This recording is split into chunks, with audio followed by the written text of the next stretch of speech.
Welcome to the Women in My World podcast. I'm Shari Rigby. Do you need some inspiration in your life to keep walking in your faith as you step into your calling? The Women in My World's guests will impact you as they share their triumphs and their tragedies through the art of storytelling as we discuss the world today and how they are influencing it. The show is dedicated to women who put their faith into action by tackling critical, real-life issues that will change and impact the world. I am excited to share the mic with celebrities, authors, influencers, trailblazers, and world changers as they dig deep into how they overcome by leaning into Christ.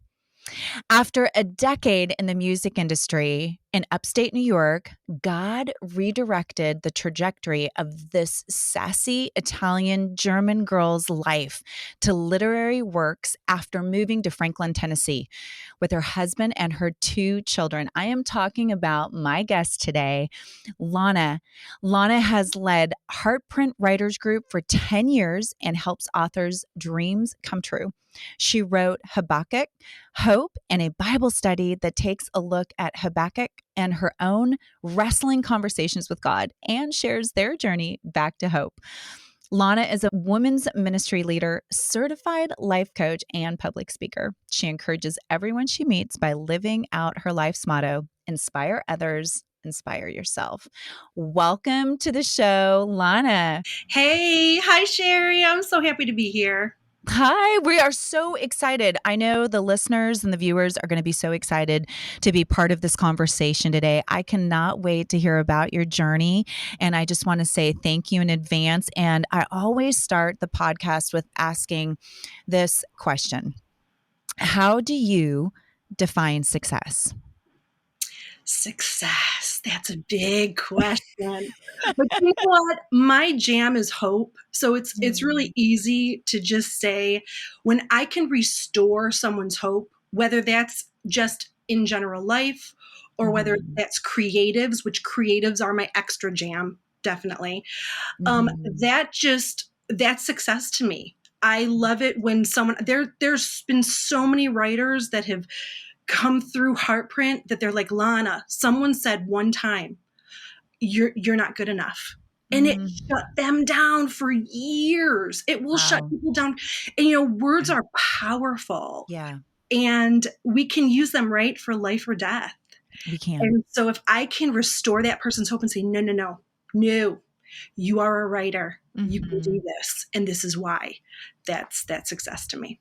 Wow, that is so powerful. And I'll tell you what, I think that's been one of the key lessons that I've learned specifically in my walk with Christ was and is to make sure that we're speaking life into others, specifically the people that are almost like the closest to us, right? Like we forget so often to speak life over those. And even myself, when I did the movie Overcomer, one of the things that the Lord really spoke to me was speak life over your husband. Yeah. Even when you're in a situation that you might not be so happy with him, those moments, but speak life over him because your tongue can bring death. Like that's a powerful tool. And I love that you said that and just speaking life over people that God has called into something. We don't know what God's called everybody into, but we have an opportunity as believers to speak life over them and into them as they walk out their faith and their journey. And that is so cool. Thank you for sharing that. Yes. I love that. Well, I want to talk to you a little bit about your journey because I think it's the coolest thing to hear people's stories. And that's really what we do here. We talk about the art of storytelling. And I think telling our stories is a powerful tool in sharing our walk. And so I'd love to hear, like, when did God call you to this? Like, what does it look like for you? When did you know? And what's your journey been like as you've journeyed into teaching, writing, and doing all the things that you're doing? Yes. Well, I think honestly, from a very young age, I've always loved to encourage people. I actually have, if this is kind of, probably, I shouldn't probably say TMI, but in high school, when you write on your senior high school pictures, I had all my senior high school pictures and I wrote on the back of them, specific notes for every single friend that I wanted my high school picture to go to, right? I found them like 10 years ago, never gave them out. Never gave them out. I love it. I love it. I think that's so cool. But so it just reminded me that, wow, like I feel like I just have, this is who I was meant to be, was to encourage others. And so specifically with writing and Heartprint Writers Group, it was very interesting because my first love is music. And so I was in the recording industry, was part owner of a very large recording complex in upstate New York for 10 years. You know, I grew up with Prince and Madonna. I was the Madonna girl. And not anymore, though. Not anymore. I know. Wait. Sorry. Disclaimer. No, I know. My husband always goes, "What kind of music do you want to listen to?" And I'm like, "I don't know where we at, because it might be rock and roll." I know. Sorry. Disclaimer. But old Madonna, maybe. But anyways, so when God led us from upstate New York, Rochester, New York, to Franklin, Tennessee, I thought I was going to continue in the music industry and be my brother's right-hand girl. He had moved down here. And it was interesting. And we found this local church, and I was sitting there and just looking through the bulletin, saying, how can I connect? Because I need to connect. I'm an extrovert. I need community. And I knew God was like, you need to get into community fast. That's who you are. So I remember just looking through, and I remember seeing an invitation to a writers group, and something just moved in me. And I was like, okay, well, yeah, but I want to join the worship team, and I want to be in the choir, and I want to rock my bass guitar on the worship team, you know. And it was so interesting, but God really said, you know what? I have not shut down music in you. Music is there for you always, but I know you. And right now I need you to change over to literary, and just trust me. Just trust me. So I know I could cry. I probably will. I'm a professional crier. So, you know, when God moves you like that, Yeah. you know, in such a big way, I was like, okay, Father. And I'm so thankful that I said, okay. Yeah. Okay, Father. Yes. Even though my heart is music. Father, my heart with you is more. Yeah. So I'm going to trust you in this. Yeah. So I joined New Voices writing ministry, and that ended up being the template for the writers group, Heartprint Writers Group, that was birthed 10 years later at a different church. Wow. I love that. And I love when you say yes to God. It's like, you never know where he's going to take us. You never know what he's going to do in your life or how he's going to use you.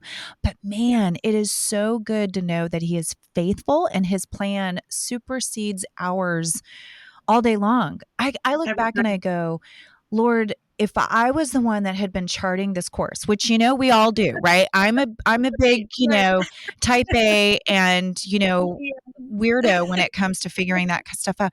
But I can only imagine, like, me trying to chart out my course and some of the things that I've been through looks so much different, and it's so much greater. He's so faithful. He's so faithful. In fact, I think he actually pulls things out of us we would have never, ever done on our own.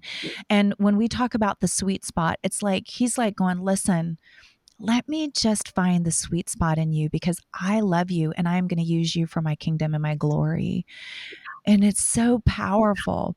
And I actually hurt often for people who don't just open their hands up and go, okay, God, let me do this. And my, I'll quickly say this. When I started in my journey in Hollywood, you know, when God called me to women, I was like, no, you actually have the wrong woman. They're hormonal, they're challenging, and I have boys, and I think you've made a mistake. Right. Totally. And you know what I'm saying? Like, and there's still days like, you know, and then he gets a hold of me. But the thing is that I said yes to him, and the journey has been greater than I could have ever imagined. Yes. Always. And always. It's just like crazy cool. So talk to me a little bit about what it looks like for you as you walk through this journey, I know you're a mom and your wife. How has that journey been for you as a mother and a wife? How does that work day in and day out? To also, you obviously are doing great things. You're teaching and mentoring a lot of people, and you're running a company. You're an entrepreneur. You're doing all these things. Talk a little bit about some of the challenges that you might face and how you tackle them. Yes, yes. Well, thankfully, my husband started a business here in Franklin, and I was able to stay home and work to take care of his books, take care of all the administration, all the marketing, that type of thing.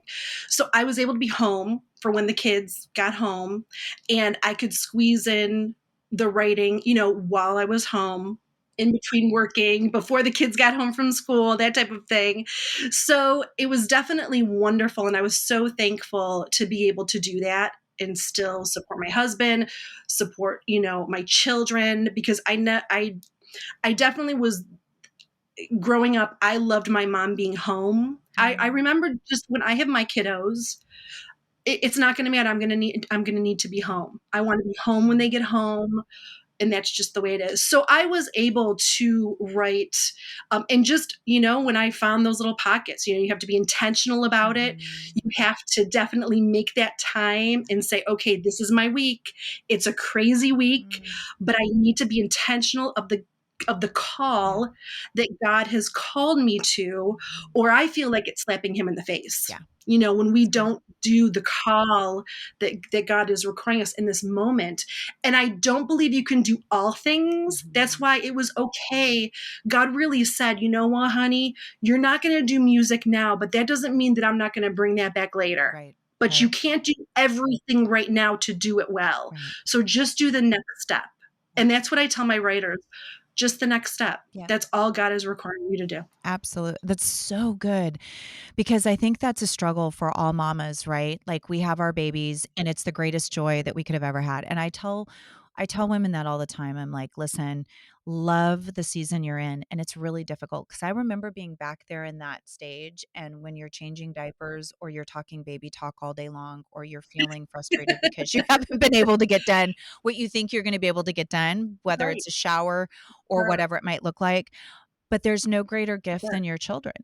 And just this Yes. because they're sharpening you as well. And I love how God takes us through this season. And it's like, again, we just have to trust him through the process. Tell me a little bit about, or maybe you can even share, like, how would you encourage women who are listening that are still in the stage of little kids and they are like, man, God has got a call on my life and I'm just trying to figure out how to balance this because I got to get to that call. How would you encourage them? Yes. Yes. Don't beat yourself up. Don't beat yourself up. You're going to make mistakes. You're going to fall on your face. You're going to be mad. You're going to think, "Oh, I want to still be me. I'm not just mommy. I'm not just mommy. God, what are you doing? You've given me these visions, these dreams, but I feel like I can't do them because I'm constantly doing this or that." You know what? Calm down. Calm down in Jesus. Calm down in Jesus. It's going to get done. If you need to let go, and this is one thing, let go of the things that you can let go of. There are things that you can let go of. You think you can't, you can. When you really sit down and say, what is really important to me? Are the dishes important right now? Or is my writing important right now? Or is my husband important? You know what I mean?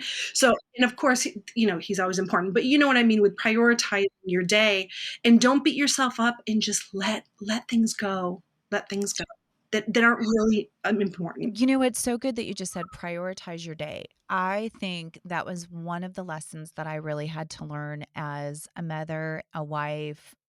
I always had an entrepreneurial spirit as well. But I have to tell you, I would get into this spin cycle and I was trying to do all things all the time throughout the entire day.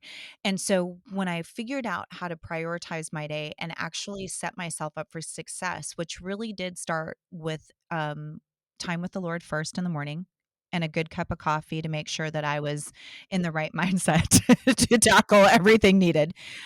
And number 2, really being present. That was something else I had to really learn how to do is those are important moments, so allow that presentness to be between me and my husband as he's getting ready to go to work, or just having that moment. And actually, it ended up being so much more peaceful, so that then when I was with the kids, same thing, get that moment, handle that moment. And then by the time I was able in the priority of my day to schedule out what it was that I was going to be working on, I actually had peace that surpassed the understanding that God was giving, not the crazy spin cycle of just going, how can I get like 30 minutes in of what I'm supposed to be doing? But it really took someone to speak into my life to give me those strategic points to be mindful of them, right? Like, so as you're talking a little bit about that, because writing is a really big deal, and it takes a lot of mind power and mind space, and it takes perseverance, and it really does take this mindset of like, I'm going to be very focused in this particular time of the day. How would you say to anyone who's looking at a career in writing, how should they structure their days to set themselves up for success? Yes. Well, it's different from for everybody, of course. If you're a morning person, right? If you're a night person. So understand who you are, number one. Don't force yourself to be someone you are not. So if you are, hey, I'm a night person personally.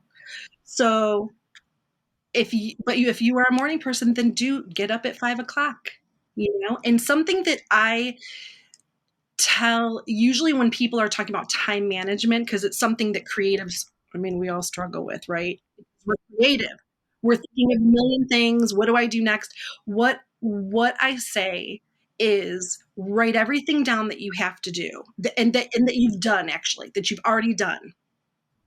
Because when you write, as your day is going on, you're writing it down. When you can look at that week after you've written it down, you can see a pattern of bad habits, good habits, things you might need to tweak, change, move around, whatever. It gives you that macro, right? Look over to say, oh, I didn't realize that I did that. And that's why I didn't get to that. And that's why I did, you know what I mean? And that's why I was frustrated. You can really see patterns. And so it's really helpful to just learn who you are, learn your rhythm, and then adjust accordingly, because it's going to continually change as your kids grow, get older. I am actually officially an empty nester right now. My kiddos are, my son is going to turn 30 this year. So I'm in a different stage. So be intentional, know who you are, and yeah, and learn and grow from your I love patterns. that. And I think that's so strategic, right? Like, that is such a strategic way to handle Yes. ourselves, because I used to tell the girls in the study that would come to my home all the time for the women in my world, get to know who you are in Christ, know your identity, and know Yes. how he's created you. And that also means how you are, as far as, are you an introvert? Are you an extrovert? What are your weaknesses and your strengths? What are all those things about you and who you are, so that you're able to craft that strategic way of doing things in your life and doing them, I Yes. think, Yes. I don't want to always say well, but at least I want to say like peacefully, right? Like, you can at least Yes. tackle them with a Yes. different type of emotional attachment to them. Yeah. Yes. Can I interject Yeah. something right there? Because it is something that is so important. When we get overwhelmed as moms, as writers, as women, where you find peace, that is where God is. God is where peace is. So if you are not peaceful about something, don't do it. If you're not peaceful about that next step, find out more information, whatever you need to do, but stay in peace, because God is not a God of chaos. And so when you feel that peace, that's when you know that, okay, this is right. This is right. And so just listen to that. I love that, and I think that's so important for us to be reminded of, is our God is a God of clarity, not confusion. And Yes. how do we work through our day and the calling on our life? Tell me a little bit about how you go through the process of praying about, being a writer, being an author, praying about what God wants you to write about. what is it? How do you walk through those steps with the Lord to go, "Hey, Lord, is this my idea or is this your idea?" Right. Oh, that's a big one It's too, big, right? and I, It's like, ask that question all the time. I always say, "Is this your desire or God's will?" Like, we have to get in line with that because, yes, man, if we don't, yes, it's not gonna be fun. yes. Yes, yes, yes, yes, yes. So I have to I'm a life coach. I have to life coach myself every minute of every day. Yep. Okay.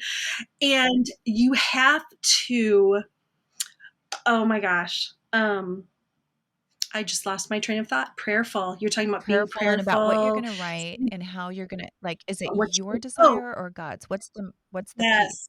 Yes. Yeah. Thank you so much. Yeah. Thank you so much. So is it a good idea or is it a God idea? Right? The way that you really can discern that is when you are in alignment with the Lord's will for your life, you are bumping into God Mm, everywhere you so go. good. Yeah. If you're bumping into God everywhere you go, if you are really the strength in your relationship with the Mm, Lord is going to help you know to the left or to the right. It's going to help you know when it's a good idea or a God idea because you're going to have confirmation from friends. You're going to have confirmation from loved ones. You're going to have confirmation from the Lord. I honestly, God speaks to me in nature. Many things are confirmed when I'm looking out and I see something in nature that God is like, yes and amen. It's little God winks, little God kisses, right? So be so strong in the Lord. So that means, what does that mean? Having an intentional relationship like any other relationship, right? You have to spend time with that person. You have to be in that person's presence and and obviously learn about that person and walk along life with that person to have any great relationship. Well, it's the same with God. You have to be intentional about, whether, I like my devotions in the morning. I will start out with God, bookend your day with God. That's always a good thing, right? And then worship. Find yourself a good church. Find yourself a great writers group, right? If you're a writers group. If you're not a writer, find your people, find your tribe, find those Christians that will lock arms with you in this war of life because we're in a war. We fight not against, right, flesh and blood, but principalities and powers of the air. So whoever your tribe is, get you one, Yeah. right? And live intentionally with them and make sure that they're challenging you in the Lord and not just like, oh, you're okay all the time. You're great. I love you. No, no, no. Yeah. You need warriors, women warriors that can lock arms with you and say, you know what? You're being really not cool Yeah. right now. This is not the word Yeah. of the Lord. This is not, what Yeah. are you doing? So finding your tribe, finding a good church, worship, all of those things that just keep you in the sphere of the Lord, right? And in his Uh, presence. And that's going to lead you to the right next I love decision. that. I love that. And that's so often what we're missing in our day in and day out because we get so focused on listening to the world, and the world does not have the answer. It is chaotic and it tells you, actually, I think social media and so much of what our world is sharing with all of us today is it's like, oh, it's okay. You can be all by yourself. You don't need anybody else. You don't need anything else. You don't need to be challenged, or you don't need, and it's like, no, no, no, no, that's not even the way God created us. He created us to be in relationship, first with him and then with others. And so, but I love the point too of like, you need to be praying about the people that you put and bring into your camp. I always think it's, in fact, I was just sharing with one of my other girlfriends and I said, it's really interesting that we so often think about being equally yoked with we're only in the mindset of like our husband, right? Like the partnership, husband, marriage. Oh, it's equally yoked. Yeah, yeah, that's a really good thing. I hope you're all equally yoked. But that means that we're supposed to do that with friendships. We should be really looking at that even in our business relationships. Um, And when we look at those things and we really pray about them, God is going to be diligent to answer those prayers. And I am always reminded by Joshua going out and going into the desert, and he's fighting and everything's going really great. And then all of a sudden these people come into his camp and they don't pray about whether or not they're supposed to be there, but they let him in, and God's like, "Well, guess what? They Right. get to stay because you didn't seek me first." Man, it's a Right. big thing. Is it Yes. God or It's us?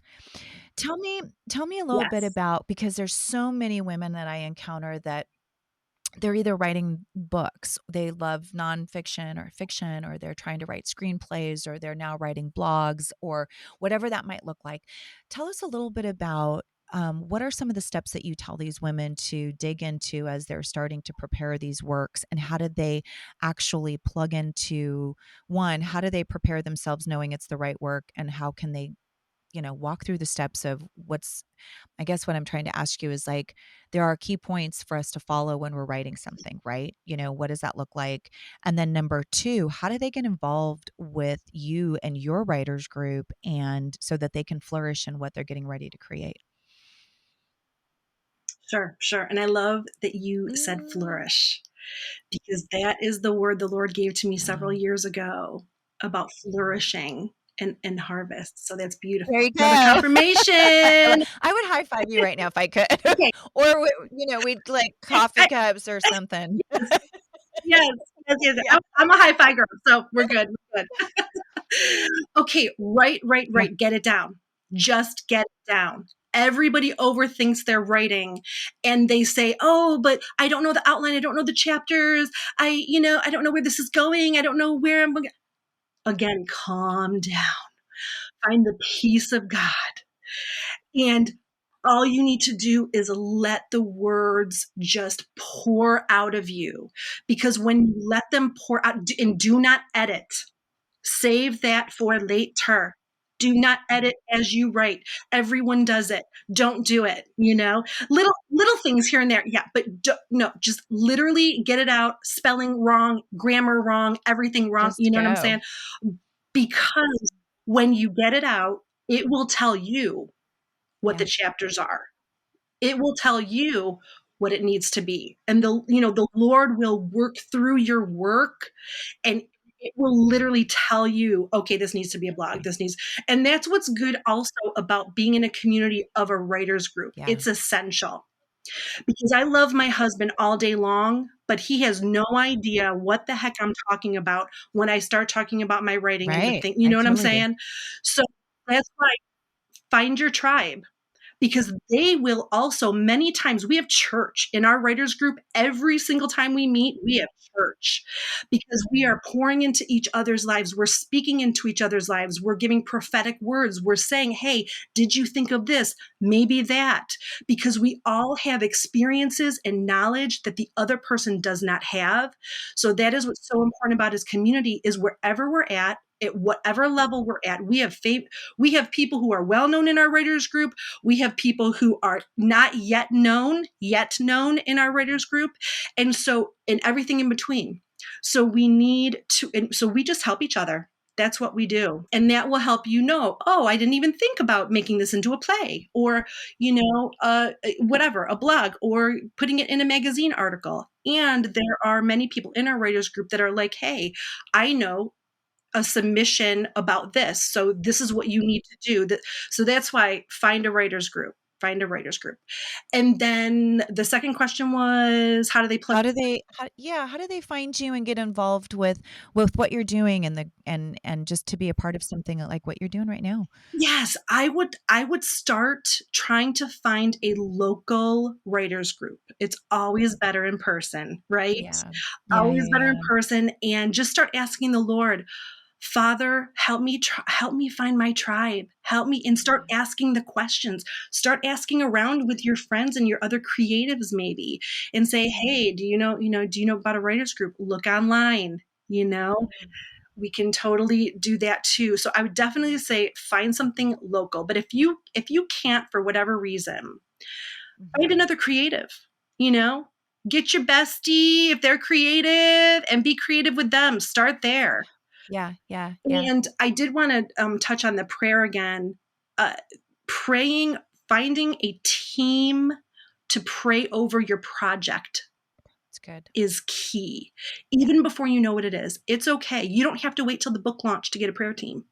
Yeah, well, we do that in the films too. So we everything is like we've got a prayer team attached. We're already praying before, we're praying while we're writing. We've got people praying, in the pre-production, the production part that are on set. We've got people praying for the post-production. Like prayer is moving mountains and it is huge. And I think going back really quick to the writing, I never aspired to be a writer ever. Like that really was not in my DNA growing up or anything. I loved performing. I loved doing, putting on silly shows and whatever, but being a writer was not in my DNA. And all of a sudden it was like, here comes God and he's got the plan. Right. But my writing partner and I, when we write together, she started as a Disney fellow with the studios, writing television. And I love her response to stuff. And she always says, just throw up on the page, and I'm like, "That's so Yes. gross, first of all." But she's like, "Just throw up because your throw up actually is going to be what is going to be the best part of the piece that you're writing." And there was such peace and just the ability to, like, Yes. let myself go. And I think the second thing that I found was I was trying to really reach for some things that I really didn't know, and I'm not sure I was trying to reach and do things that I didn't know or that I never had any like experience with you know, but what I realized really quickly is my pieces that I actually had experience with that God had been bubbling up inside of me for a long time and delivering a certain message to me. When I actually started to ink the page, you know, I realized like, wow, that actually is coming from something so much greater and deeper than I could have ever imagined. Um, and so I love that, but I love that you said too about getting in that community. Tell us how people though can follow you and how they can find you and to cuz you're a life coach and I can tell you are phenomenal. You shine right through this computer screen and so I wish we were in person. But tell everyone how they can find you and follow you and stay connected and then tell everyone what's next for you. Sure. You can find me at livelaughlana.com. And if you want to email me, it's right there, Lana at livelaughlana.com. And that's how you can get to me. So there's a lot of things coming in the future right now. I actually created this show with my girlfriend Shari. She's a Ah, fellow Italian. Okay, I'm half Italian. I'm Italian and German, and I love it. I'm an upstate New Yorker. I met Sherry Adams, who is from Rhode Island, and she's another Italian, and Mm. we just bonded. We just bonded, Mm. right? Northern Italian girls, right? Absolutely. So we created this show called the Shalana Show, and you can actually find that it's her name and my name, so it's her, but her name is spelled Chee, so it's Che and then Lona show. You can find us on YouTube and Instagram, and we just post, this season that we've come out of. I don't even want to say what it was because I don't even want to give it any power, the C word, right? Um, we at first were like, okay, we want to be called the women of wisdom. We want to give wisdom from the Lord. We want to help other moms. We want to do like, and then we're like, you know what? We just need to laugh. Okay. People need to laugh. Laughter is medicine. That's scriptural. We need medicine for our souls. We need to laugh. So it's just a fun 3 to 5 minute show. We just laugh and encourage other moms. So doing that. Also, my Habakkuk's Hope, which is a Bible study to literally, if you're in any stage of hopelessness, it helps you process kind of, you find yourself in the story, whether that's with Habakkuk or me. I share my wrestling journey. We kind of parallel with Habakkuk's wrestling journey. And you just kind of put yourself in the story and follow through the book back to hope. And so it's something that I feel very passionate about. Again, I'm the hope girl. So if I can restore your hope in any way, shape, or form, I'm going to do it because that's putting the enemy in his place, right? So I would like to get that translated into Italian. I'm in the works to do that. And I met a sweet Italian teacher that helped me with my high school Italian. When I went to Italy for my husband and I had our 25th wedding anniversary, we went to Italy. And so I wanted to brush up on my Italian. So I found this great Italian teacher here in town. Love her, Patty Franklin. And you know what? She just got married. Sorry, Patty Chavez. Sorry if I'm saying that wrong, Patty. So sorry. Anyways, I'm going to translate Habakkuk's Hope into Italian. I have it done. And then go to Italy and bring the message of hope to them with a book tour and some speaking engagements. So those are kind of a few things that are going on in my life for the future. Wow, I love it. I love it. And I think, I just one last question for you because you did kind of bring up, we don't want to see the C word. What are some of the things in today's culture though in the entertainment and media and writing sphere that you see that people really need uh that they really just need? I mean, I don't know that there's any more of that, Yes. but I think that we really need some good stuff, some faith and Yes. family friendly stuff that we can dig into. Yes. Laughter. Mm. We need to laugh and we need connection. Connection. Connection and laughter, I Love think it. is really what we need right now. I love that. Well, I want to say thank you for joining us today. Thank you for just hanging out with me and inspiring me and encouraging me. And I'm really excited. I hope that I get to meet you in Yes, in me too. Tennessee very soon. And I am just so grateful for you. So thank you, Lana, for being with us. I'm just praying over your ministry and just excited to have a new woman in my world. So Yes, me too, girl. Me too. awesome. Thank you so Thank you much. so Appreciate much for joining me. And I just want to encourage everyone to go on and make sure that you download the Edify podcast for the women in my world. Make sure that you download it, you share it with your friends. You are not going to want to miss the guests. They inspire, encourage, and they share how they are doing life's journey day in and day out. So make sure you check it out. Edify, Apple, Spotify. Be one of the women in our world. Thanks for joining us.